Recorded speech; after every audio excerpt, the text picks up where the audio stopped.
Hello, and welcome to Direct Approach with Wayne Moorhead, an exclusive podcast by DSN where Wayne shares candid and insightful conversations with leading corporate executives about today's evolving direct sales channel. Tune in every other Thursday for timely insights and relevant takeaways. In today's episode, Wayne is joined by Steve Fife, President and CEO of LifeVantage. With more than 3 decades of financial leadership, Steve combines big picture strategies with in-the-weeds work ethic to create a healthy financial organization. As president and CEO of LifeVantage, he is implementing some innovative strategies to evolve the company's business model. The relaunch, called LV360, takes a modern approach to the direct selling industry and was created to enhance the customer experience while leveraging the power of community and social selling. In this episode, Steve shares how he landed in the direct selling channel and how he was able to transform LifeVantage's business model, including developing a compensation plan that is more relevant to today's sellers. He introduces his 4 pillars of strategy and explains how changing consumer habits and market trends have become a catalyst for change that leaders can't ignore. In addition, Steve breaks down his 360 planning process and talks about what he sees for the future of the industry. Please welcome your host, Wayne Moorhead, and today's guest, Steve Fife, President and CEO of LifeVantage. Hello and welcome to another episode of DSN's Direct Approach podcast. As always, I'm your host, Wayne Moorhead. And today I am excited and honored to be joined by a leader of one of the very few public direct selling companies in the channel. And I'm talking about President and CEO of LifeVantage, Steve Fife. Steve, thank you so much for being here. Yeah, thanks, Wayne, for having me. I'm excited to spend some time with you. Absolutely. And I know that things have been very busy there under your tenure, and I'm excited to dig in to learn more. Really, you've evolved the business, the compensation plan, all the key aspects of the business, and I'm excited really probably to a transformational level. And so before we dig into too much of the meat, do you mind just taking a few minutes and telling us a little bit about the path that led you from kind of the early days in your career, management consulting, the big firms there, into your role there as CEO today? Yeah, it's probably a path that's a little different than other people in my position. I don't come from the industry. I'm a finance guy by background and by education. Started my career with one of the big 4 accounting firms. I'm originally from the California Bay Area, so most of my experience has been in California with tech companies and in various finance roles, virtually all of them publicly traded companies. And an opportunity was presented to me by a recruiter, I guess, almost 6 years ago now, to join LifeVantage as the Chief Financial Officer. And my career has been fairly industry agnostic. I've been with semiconductor companies and biotech companies and consulting firms. So it's been kind of all over the place. And what I've looked for in new opportunities is growth potential and the ability to have an impact. And as I met with the team and the board at LifeVantage, I felt like my skill sets might be applicable. And so I joined, like I said, about 6 years ago as the CFO. And then just about 2 years ago, the board reached out and asked if I'd consider stepping in as the CEO of the company. And I was obviously honored and flattered by that support and recognition. But and so the last couple of years has been, quite different for me, but exhilarating as we've tried to transform this company. You do have a very impressive and inspiring background. And I, for one, and I know all of us are very grateful you chose to come into the channel. I love bringing people with diverse and even, more traditional backgrounds into the channel. It helps us all learn, grow, and evolve. And as I alluded to earlier, under your direction, LifeVantage has undergone a really significant evolution, a business transformation, as you mentioned, that's rolling out now. I think, if I understand it right, it's been rolling out over the last few months. And you've really evolved probably the primarily key facets of the business, almost all of them.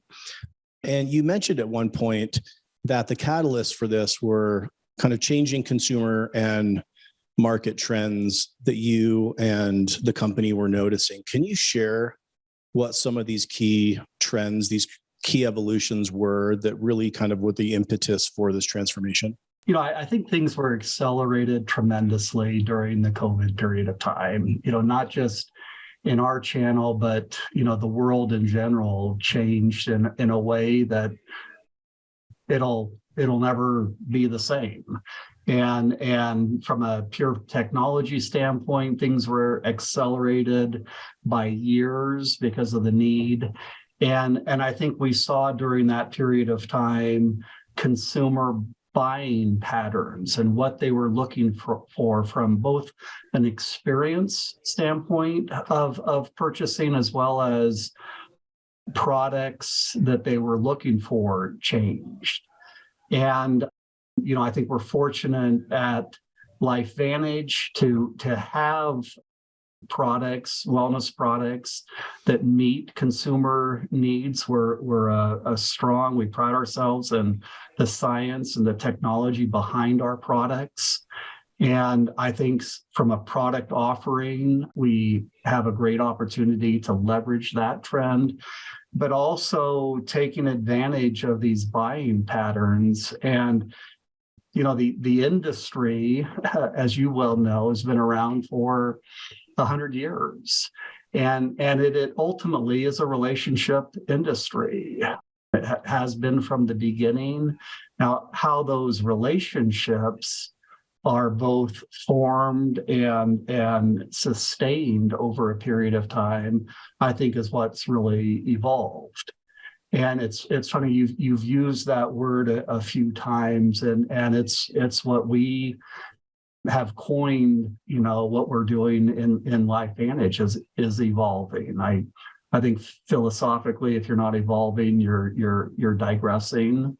And so you have to constantly be pushing yourselves to be relevant. But as it relates to that evolution, we looked at how we could better meet the needs of our consultants and our customers. And it started at the very beginning, I think, with our purpose and who we are in terms of leveraging this rich heritage that we have as an industry to be able to take advantage of that. I agree. And I love that you use the word or the term relevancy. And I think that actually doesn't get spoken about enough as being part of a strategic driver. That really is the ultimate goal, to maintain relevancy with current, while attracting, future customers, future consultants. I'm wondering what you saw in the evolution as it relates to the consultants around their needs, wants, desires. What were some of the key things that you knew that you had to shift to remain relevant to that group as well? Yeah, I think it's kind of easily answered by, LifeVantage as a direct selling company has been around for almost 14 years. And I think we asked ourselves 14 years ago, when the decision was made by the company to go from B2C, selling our products on shelves of GNC and other vitamin shops type outlets. When that decision was made 14 years ago, has the world changed? And I think that the resounding response to that was yes. And so that's again where the relevancy comes from, that for us to have a future, we looked at this rich heritage that we have as a company, the legacy, the founders that were involved with taking the company from, again, B2C into network marketing. And how do we build upon that? How do we leverage that and build upon it? Because if we don't, again, we become irrelevant. And I've been with a couple of other companies in my career where we had very similar characteristics. A company that had a 45-year-old heritage, a publicly traded company, but had been run by the founder for that 45-year period. And the founder ultimately retired. And so that was kind of the catalyst for asking and challenging the status quo. That door was open. And what we concluded was, this was a technology company that had amazing technology, but we had to pivot to take advantage of that technology because the world had changed. And there's so many similarities to that. And another experience I had with another company that is so true with LifeVantage.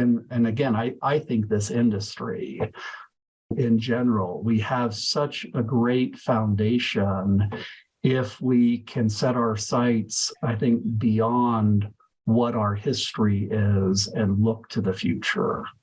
There is a lot there, and I want to circle back on a couple of these elements before we get into the actual kind of output of the transformation. But you talked about looking back through the history and the legacy, and I think that speaks a lot to you as a leader and as a strategist, that you wanted to really discover the assets that were there and really build on them and maybe polish them off a little bit and extend them into new opportunities and new categories, again, to maintain that relevancy.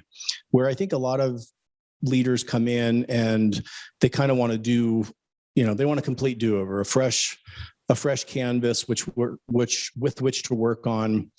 And that's really challenging to really build something without that foundation or that platform that already exists. And so I think it's a little bit of kind of going from, or the difference between evolution versus revolution, and that you're really evolving and building on what's there. And again, I think that speaks a lot to your leadership style and how you think about strategic planning. And to that point, I'm curious what the discovery process and the strategic planning process was like, how you approach this kind of 360 look at the business, looking at the channel, the category, the consumer, the competition. Was it a formal process? Was it more kind of informal with an exec team? Was it internal? Did you pull in external resources? I'm curious how you approach this planning process. Yeah, I guess, I'd say yes to all of that you just meant. Right. It was pretty comprehensive, and that, I think it started with, discussions that we had with our board, candidly. And when they asked me to step into this role, and me asking questions around, were they content, happy with the path that we were on as a company, or were they looking for more? And, there was a resounding response of, we think we have an asset here that is very underutilized in financial terms. And that I guess gave me the opening to start looking at the aspects of the business that we needed to address, and I think needed to address quickly. We are a very solid company financially. We have extremely loyal consultants and customers. Our the lifetime value of both, I think, is amongst the highest in the industry. But I guess I felt like if the company wasn't satisfied with where we were, then the same thing was probably true with our consultants and with our customers. People want more. Maybe they're not always willing to ask and raise their hand for more, but innately people want more. And so we started a process, and a lot of it started with the executive team that we had in place. I was able to work with and attract some people to come join LifeVantage that have been instrumental in this. And it's been a combination of people with industry experience that have gone through transformations within this industry, as well as outside experience, because I think, as you mentioned, I think that outside perspective is really helpful when you're going through a transformation. So it started with that, and then what initially, and we brought in consultants as well from the outside, with some very specific areas of focus. But when we started this journey a year and a half ago, it was probably largely focused on our compensation plan. We knew we had a plan that was very good, again, 14 years ago, but had not kept pace with where the world was evolving to, let alone the industry. And I think LifeVantage, like many companies in our space, had spent years band-aiding and putting incentives or promotions in place to try to address some deficiencies within that plan. And so it started with that, but as soon as we, probably weeks into the process, we realized it was much bigger than that we could no longer just band-aid this. And so we developed what we call LV 360, and took a very comprehensive approach to, if we are going to change how we compensate our consultants, what are the other aspects of a healthy business need to change as well to support that? Because again, I'd argue that we had introduced an app, a technology a few years ago that is phenomenal, but without a change to compensation, without a change to our community, our social aspect, without a change to our event cadence, was just one piece of this puzzle. So what started initially as a compensation view evolved into a much more comprehensive change. And that's where we brought in outside people. And it was a pretty, formal process. It was led by our executive team for several months, kind of behind closed doors, until we felt comfortable with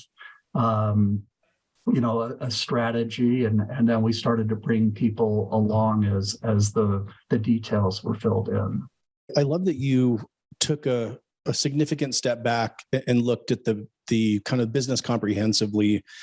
And I think it's incumbent on all of us to do that periodically, whether it's every few years, every 5 years, to really take a step back and look at the key inputs, the landscape that we're competing in, the consumers that we're serving, the competition that we're going head to head with, and really understand if our strategy is still valid, if it's relevant, if it's accurate, or do we need to tap it, a little bit in a different direction by a few degrees, or even do a more significant course correction. And I think it's really important. And again, I think a great example that you guys were able to step back far enough to look and put enough time and effort into that process to make sure that the output, lots of times we just want to run, we want to get to the decision quickly.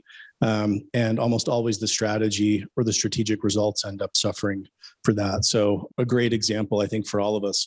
You mentioned that it started out really focused on the comp plan. Can you talk a little bit about, even just kind of broad strokes, what some of the changes to the comp plan were that you made in order to make it more relevant for today's consultants and direct sellers? Yeah, I think at the heart of the changes were really the need, the desire to meet people where they are, to give people an option as to how they want to earn an income. I think at its core, this industry has provided a side hustle or alternative source of income, for 100 years to people. Some people embrace it and it's a full-time opportunity, but the vast majority of people, this is a part-time opportunity for them. And so I think the ability to meet people with what they want to do and earn the type of income that they desire to do if they do the work is at its core. And we started that, probably that messaging over a year ago, where I started talking about we had a desire to become the and company.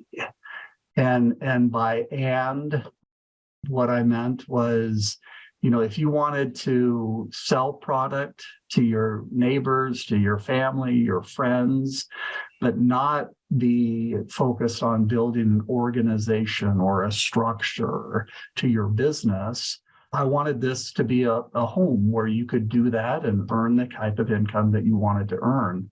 If you were more interested in building an organization and attract gatherers of those customers, then this was a place for you as well. So the biggest change to our compensation plan is really on the ability for people to earn money by those customer selling experiences. The first thing we looked at was our pricing structure, and we agreed upon implementing a 3-tiered pricing structure. So we have a customer retail price, a customer subscription price, and then our consultant price. And the very first thing that comes along is, as a consultant, you earn that sales profit spread between what a customer spends and what you can buy the product for. And then there's personal sales volume. So depending on how many customers you have and their volume, there are tiers of earnings that you have against that customer volume. And we've created a career path with recognition that says you can be, if you sell more than $4,000 of product to personally enrolled customers, you can earn 20% on that volume, and you can be a diamond within our company. And so there's a recognition path if all you want to do is sell product. And same thing, there's aspects around your first 90 days. We call it a fast track period of time where there's an ability to earn on, again, selling products during that period of time. And our compensation plan, which we call Evolve, we've actually named it Evolve, has 3 paths to it. There's a share path, and it's very clear what you can earn under that share period of time. And it's focused on that customer product sales. And then there's a build and grow path and earning opportunities at that. And then there's the lead path. So it's really a consultant experience that, again, where you are, you can know how you can earn money in a very simple and straightforward way. Now, a word from our sponsor.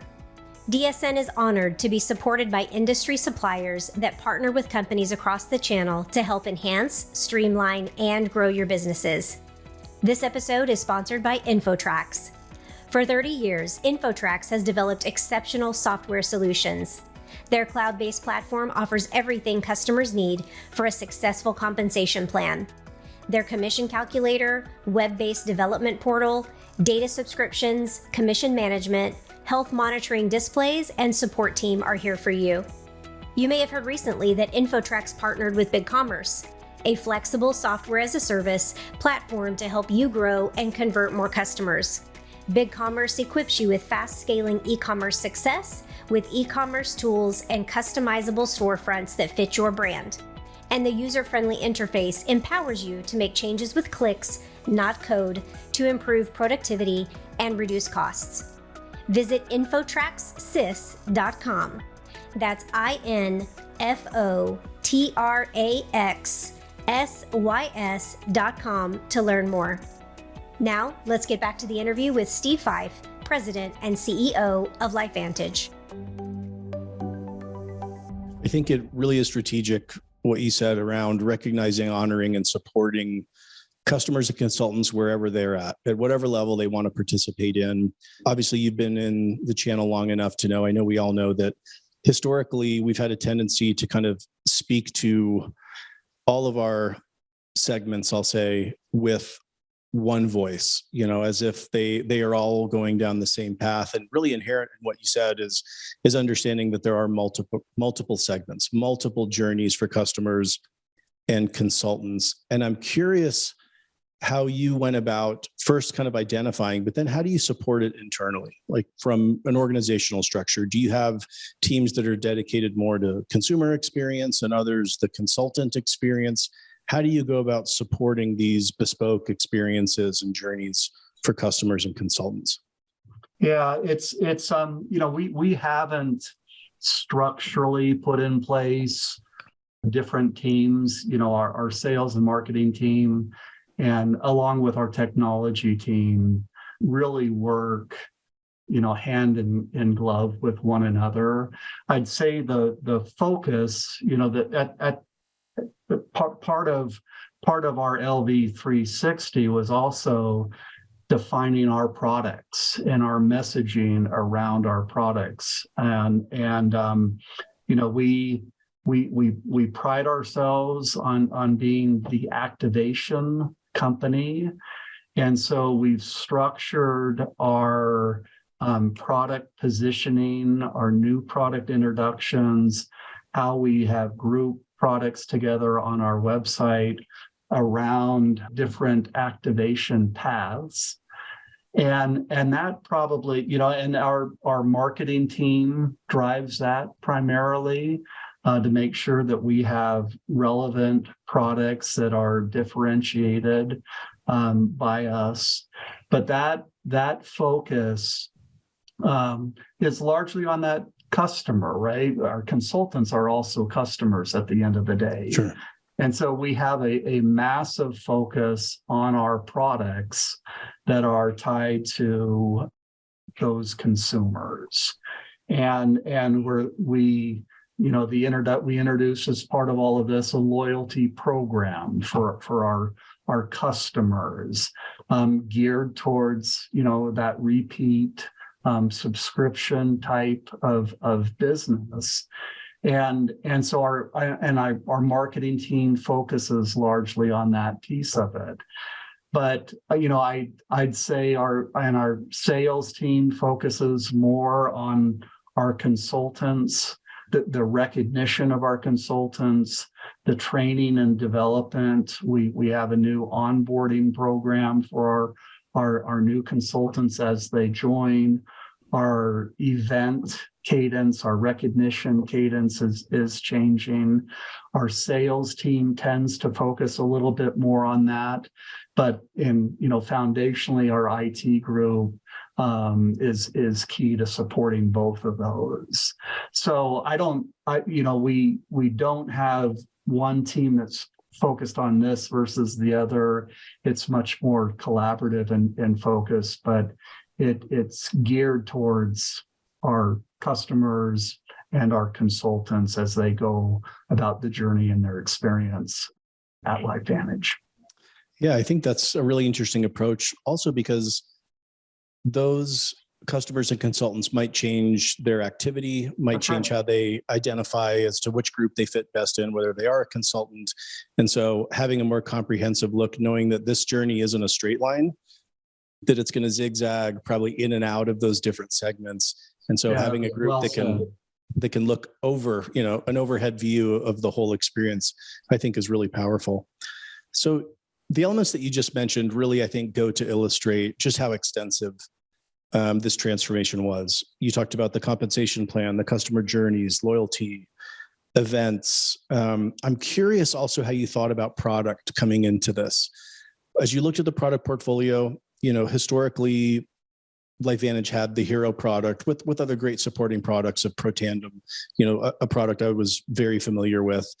And it kind of transitioned at some point, or the pendulum swung within the portfolio from kind of, I'll call it hero product to platform.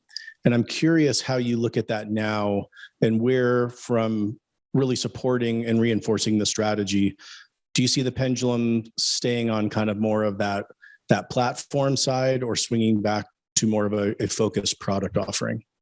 The way I think about that is we as you've said, we've got not dissimilar to the company, we've got a phenomenal legacy with our hero product, probably the product that most people know about LifeVantage for is our Protandem NRF2 Synergizer. And it's the product that the company was founded on. It's still to this day 65% of our revenue. So it's critical to us. But I think over the years, we lost our identity as a company, and we started introducing a lot of phenomenal, great products. But the story, the connection as to who we were, who we are, and the differentiation of LifeVantage versus other companies in our space and outside of our space, I think was lost. And I mentioned earlier, early on in this evolution, we defined our product strategy. And it is around being the activation company. And it's what Protandem NRF2 does. It activates our body's natural genes to do what they were doing 20 years or when we were 20 years old. And so we have tied that activation story into our existing other products, as well as, in June, about a year ago now in the US, we launched a collagen product. And I think our history with product introductions would have been we'd make a big splash around having a collagen product, but we're very careful now to tie in the proprietary ingredients that we have in our collagen product tie very well back to our activation story. And so we are grounded in that. We as far as I can look out in the future, that's who we are as a company, and we'll be true to that. So any products that we introduce going forward, there will be a clear tie back into that activation. More and more information is being generated around the tie back to our NRF2 and our collagen products to help us position that as an activation product. The brand work and the positioning work around activation was definitely not lost on me. That was one of the things that really jumped out to me as I read the announcements and some of the press releases around this idea of activation. And I think it is such a powerful element and something with which to anchor on. So kudos to you and the team on that. Yeah, thank you. Yeah, we have 4 pillars, as part of this activation strategy: optimize health, look radiant, and achieve more are our 3 product pillars. But we actually look at our evolve possibility, our compensation plan, as our 4th pillar as we look at our activation paths. It's resonating very well with our consultants and our customers as we attract with this new strategy. That's great. I'm glad to hear that. So as we mentioned, these are really significant changes to the business and the status quo from how you think to how you operate. I'm curious how you worked with the field in getting consensus and commitment to support this new go forward strategy. Yeah. You Delicate smiled right when I balance said that. You here. smiled a little bit. It's a delicate balance, for Yes. sure. And I mentioned that, a year and a half ago, we started talking about being the and company. And I think from that very simple grassroots planting a seed, we started to set the tone for an evolution that, as opposed to a revolution, that started bringing our consultants along, our customers along, our employees along, our shareholders along, everyone along on this journey, and many of whom didn't know what was going on. Candidly, we started January a year ago. We introduced a promotion that, unbeknownst to people, was really a test of some principles or behaviors that we thought needed to change. And as we saw traction with that, it became embedded in our involved compensation plan. When we launched collagen, we introduced what we referred to as collagen cash, a way to earn rewards on the sale of the product. It was fundamentally a loyalty program without calling it a loyalty program. And so we were seeding the ground with behavioral aspects over this last year and testing the results of them and seeing how they were embraced and what we could do before they ultimately got integrated into the formal plan that we announced. And as we got closer to this, we had input from outside consultants that was instrumental in this, but we also had a few consultant leaders that we brought into the fold very early on to help advise us during this. And not surprising, they represented kind of that customer gatherer group of people, as well as the consultant business builder type of group. So we had voices of legacy rich leaders that were working with us hand in hand behind the scenes. And then when we got to a point where we were ready to announce it, we started talking about, with a small group, we have a field advisory board that is our trusted liaison between the corporate team and our field in general. And we brought them under the tent. But it wasn't just a comp plan. We started talking about LV 360 with them to set the stage with, the comprehensive nature of this. And then we brought them in, and then we brought a larger group in, and then a larger group. And ultimately on January 18th, we announced it at a virtual event that we had to all of our consultants. It was very methodical, planned, time to bring people along on the journey.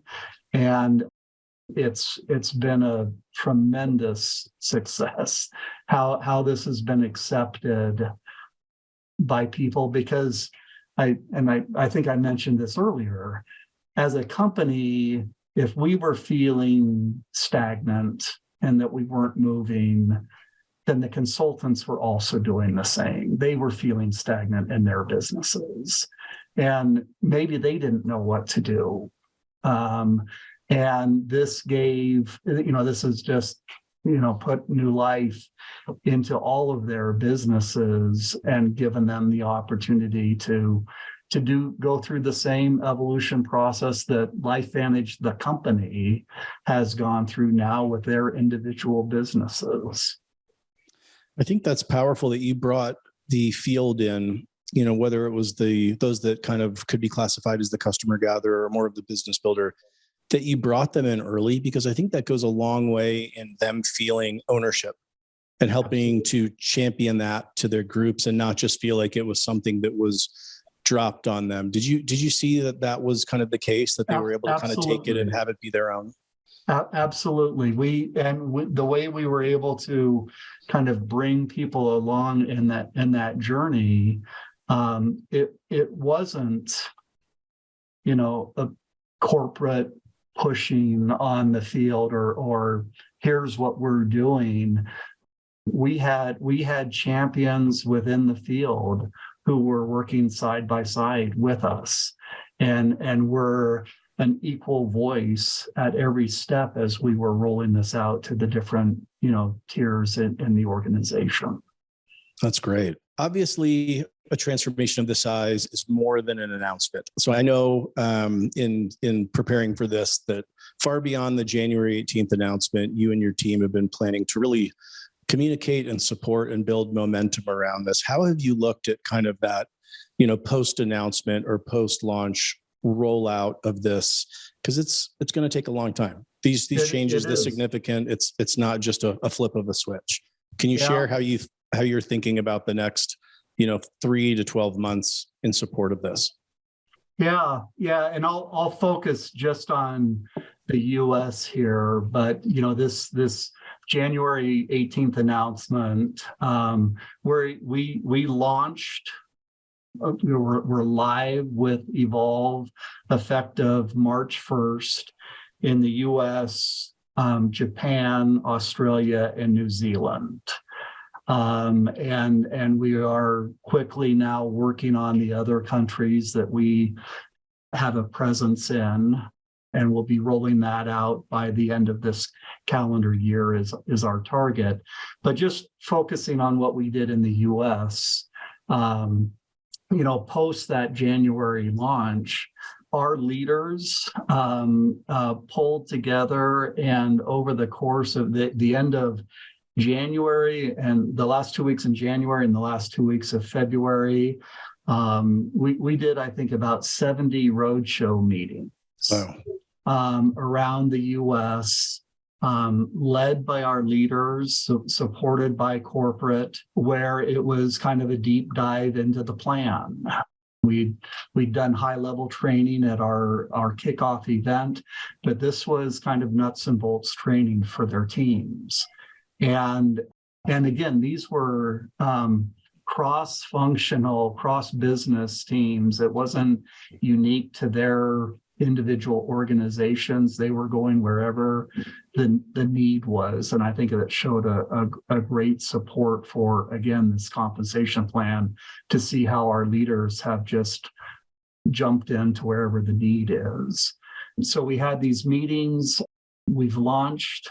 We have an in-person event next week, actually, in New Orleans, where there's going to be a half a day of workshops along with further training on the program. And that cadence will continue during a 6-month transition period, and until the plan is fully in effect come September. We have, again, part of this LV 360 is the training material, the onboarding material, new videos, new PowerPoints for training that has all been rolled out in support of the consultants, and allowing them to utilize that or to take that and to customize it for their particular needs, but to continue to support them during this transition. Yeah, a significant effort on your team's part to make sure that this is not only announced, but received and implemented and adopted and aligned. So congrats to the entire team on that. Our head of IT has a great quote that I'll give him credit for, that, we just got through our pregnancy. We gave birth on March 1st, and now we get to raise our baby. That's great. And so, it feels like that, I'm sure. I think it's a great visual that we've done a lot of work to get us to this point, but the realization is that now a different type of work begins. for us to Absolutely. drive success. Just a different phase of the process for sure.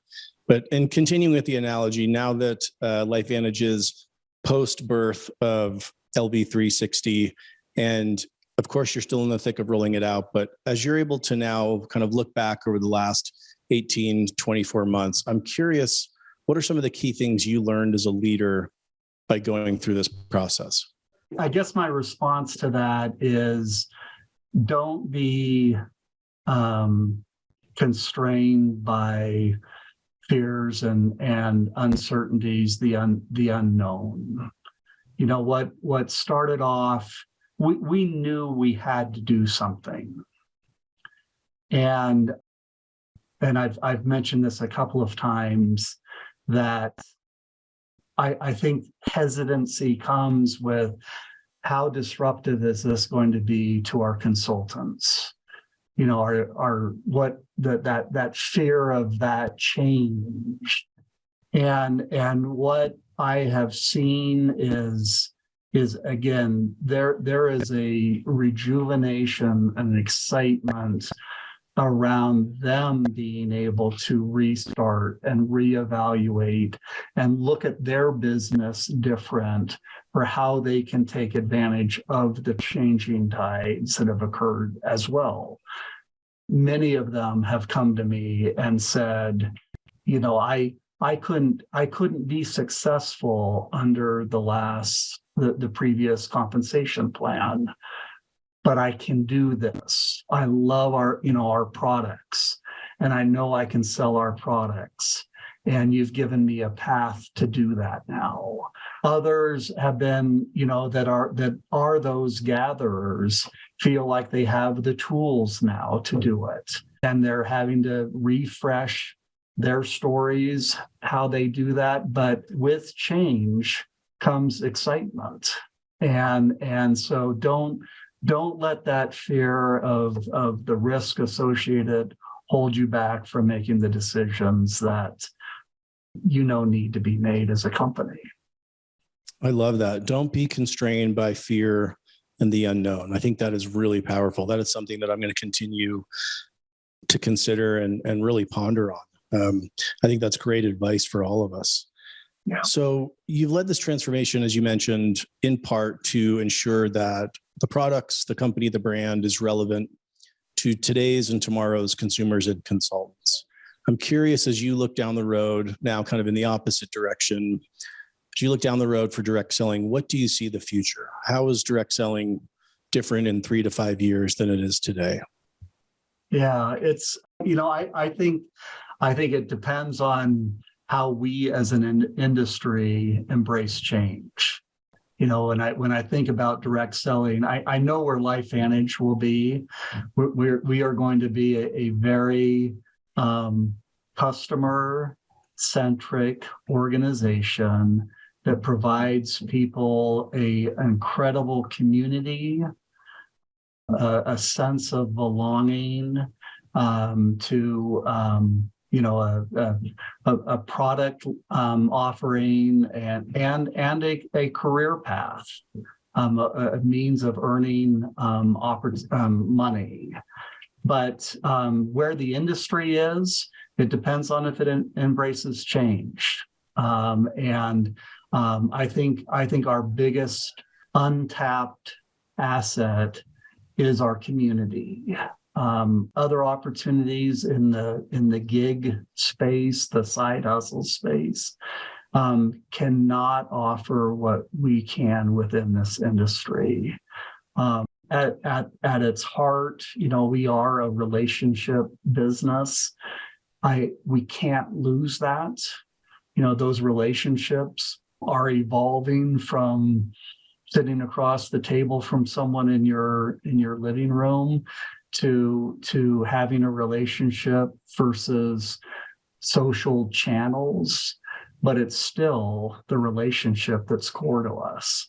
And if we can collectively continue to embrace that and figure out how to take advantage of that, then I think this industry is going to become, even more relevant and be an opportunity that people will actively look for, because it's meeting the needs of a lot of people.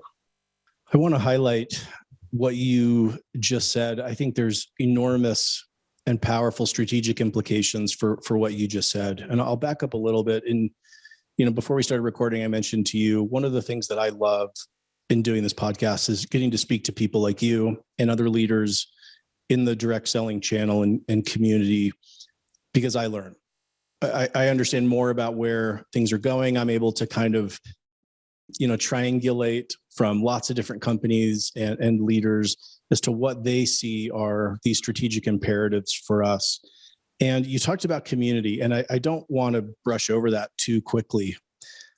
We used to think that it was the opportunity that was our key differentiator. Prior to gig economy, prior to these other things, it was like, okay, hey, someone could, in reality, probably go get a similar or replacement product somewhere else, whether it was retail or other channels, but they can't go find an opportunity somewhere else. And now in talking to the leaders such as yourself in the channel, I'm hearing more and more that they're talking about community as the thing that we offer that is most different, as other competitors from other channels, CPG, D2C, as they start kind of blending and bleeding more into the direct selling world. What's standing out where we can outshine and continue to differentiate and offer incredible values around community. Do you mind just expounding just a little bit more on what you said about that idea around this as being kind of what we do best? Yeah. One of the perhaps unintended consequences in a very positive way that has come through this evolution that we've been on is the power of our consultants, customers, and the corporation coming together as one. And it's no longer, corporate and the field. And it was a massive, it was a goal, but where we are as a company right now, candidly, has far exceeded my expectations around where we would be at this point in our journey along those lines. And when you have a unified vision, it is much easier to identify and attract people that share that common vision. When you're bouncing all over the place and you don't know who you are as a company, then you're going to attract people that don't know who they are as a company or as individuals. And it kind of becomes a perpetuating dynamic that is tough to beat.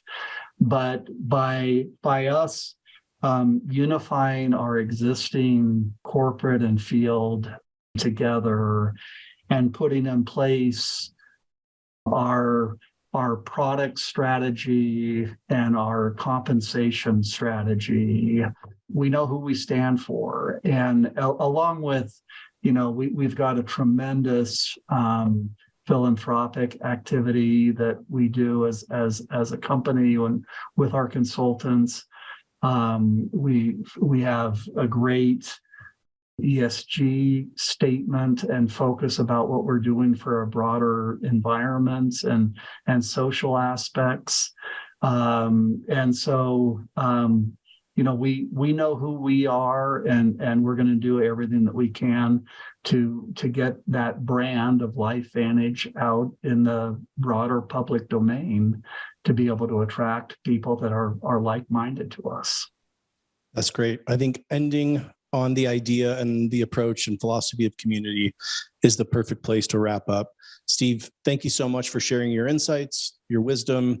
It was incredible for me, and I know for all of us, to learn more about what LifeVantage has done to evolve and to transform its business. So glad to hear that it's been so well received and going so well. We're going to continue to follow, and I'd love to chat with you a few months down the road and hear how it's continuing to roll out around the globe. But thanks for all you do for direct selling, and please give our best to everybody there at LifeVantage. Great. Thanks, Wayne. Appreciate it. Thank you for your time as well. Thanks, Steve. Thank you for tuning in and for being one of more than 20,000 unique downloads over 50 episodes to date. Please take a minute to give a rating and review to help Direct Approach continue to provide the next 50 episodes. Thank you for listening and supporting DSN and the Direct Approach podcast.